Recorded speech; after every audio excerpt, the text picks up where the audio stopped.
America বা ইসরায়েলকে হুঁশিয়ারি দেয়, তারা কিন্তু ভারতকে, সেটাই আমাদের অপেক্ষা করতে হবে।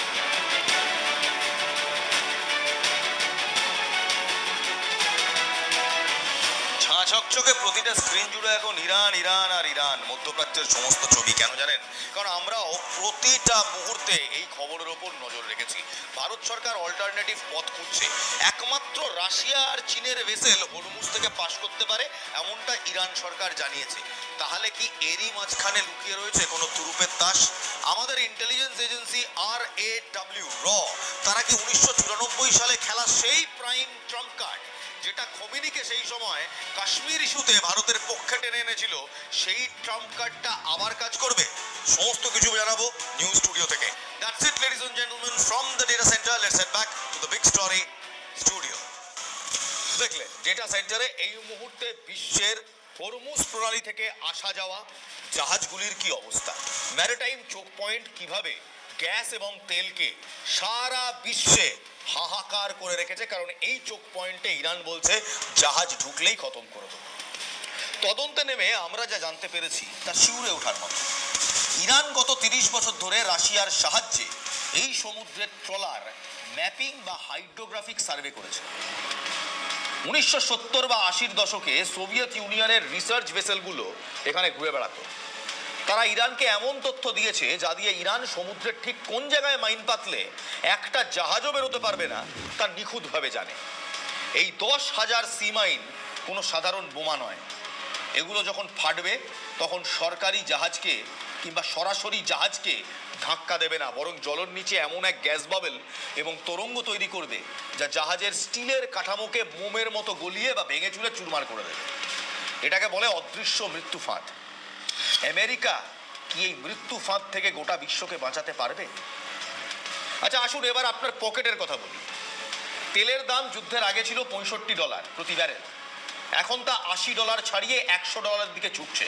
বিশেষজ্ঞরা আবার বলছেন $150 থেকে $200 হতে পারে যদি এই যুদ্ধ তাড়াতাড়ি না থামে।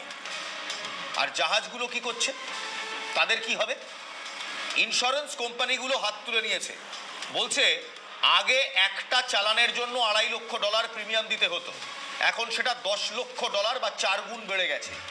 এমনকি অনেক কোম্পানি লিখে দিয়েছে হরমুজ দিয়ে গেলে কোনো দুর্ঘটনা ঘটলে ইন্স্যুরেন্স কোম্পানি একটি পয়সাও দেবে না। এর ফলে কি হচ্ছে জানেন? জিনিসপত্রের দাম লাফিয়ে বাড়ছে। কারণ মনে রাখবেন, তেলের দাম বাড়লে পরিবহন খরচ বাড়ে, আর তার পরোক্ষ প্রভাব 4 গুণ বেশি। আপনার রান্নাঘরে আলু থেকে শুরু করে ওষুধের দাম সবই এখন ইরানের এই একগুয়েমির ওপর নির্ভর করছে। হোয়াইট হাউস থেকে হুঙ্কার দেওয়া হচ্ছে, কিন্তু ডোনাল্ড ট্রাম্প কারোর কাছে কোনো সমাধান নেই এখনো পর্যন্ত। আদৌ আছে কি, আমরা প্রশ্ন করছি। আমেরিকার ইতিহাসটাই দেখুন না। 2001-এ আফগানিস্তানে ঢুকেছিল তালিবান সরাতে।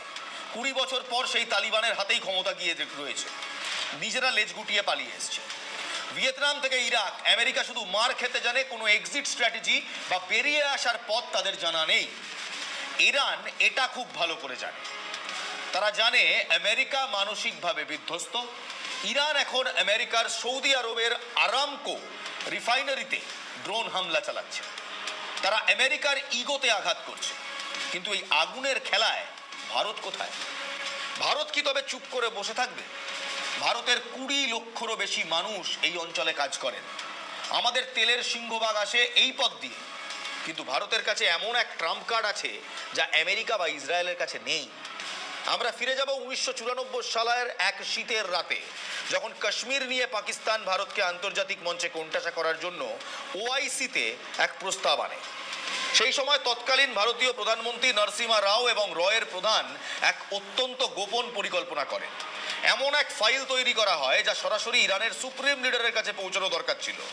কিন্তু কে যাবে? অবিশ্বাস্য হলেও সত্যি, সেই সময় ভারতের বিদেশমন্ত্রী দীনেশ সিং মারাত্মক অসুস্থ হয়ে দিল্লির এইমস হাসপাতালে ভর্তি ছিলেন।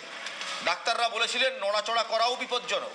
কিন্তু প্রধানমন্ত্রী নরসিমহা রাও হাসপাতালে গিয়ে তাকে বলেন, আপনাকে যেতেই হবে তেহরান, না হলে কাশ্মীর আমাদের হাত থেকে বেরিয়ে যাবে।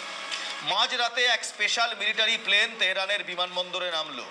স্ট্রেচারে করে দীনেশ সিংকে নিয়ে যাওয়া হলো ইরানের শীর্ষ নেতৃত্বের কাছে। তার হাতে ছিল একটি খাম।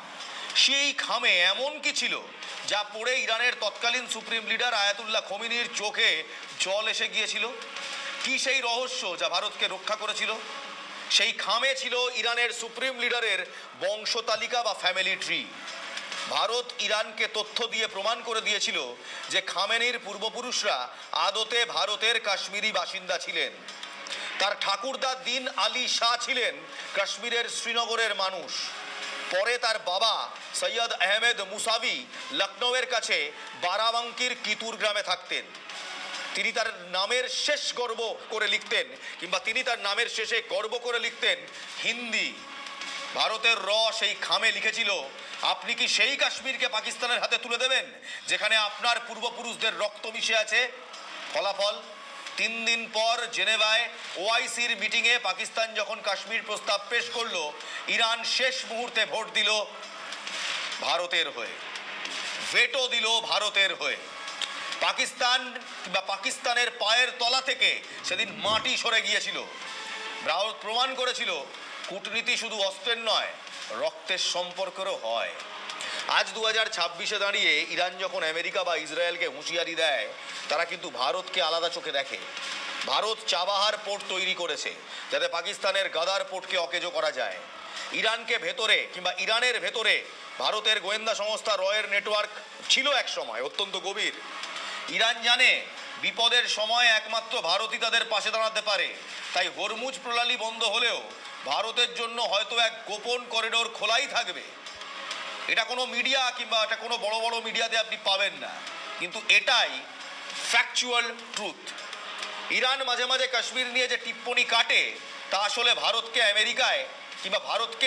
আমেরিকায় থেকে দূরে রাখার একটা কৌশল মাত্র, সিরিয়াস কিছু নয়, এমনটা বলছেন অনেক আন্তর্জাতিক বিশেষজ্ঞরা। কিন্তু 2026-এর মতো এই মহাপ্রলয় হয়তো বিশ্বকে তছনছ করে দেবে। তেলের দাম বাড়বে, গ্যাসের জন্য হাহাকার হবে, কিন্তু মনে রাখবেন, ইতিহাসের চাকা যখন ঘোরে তখন যাদের শিকড় গভীরে থাকে তারাই টিকে থাকে। ভারতও ইরানের এই ডিএনএর সম্পর্কে আজকের এই আগুনের লড়াইয়ে এক শান্তির দূত হয়ে উঠতে পারে। আমেরিকা আস্ফালন করবে, ইরান গর্জন করবে, কিন্তু শেষ হাসিটা ভারতই হাসবে। একটা ছোট্ট বিরতির পর ফিরে আসছি, দেখতে থাকুন দ্য বিগ স্টোরি। আগে হাত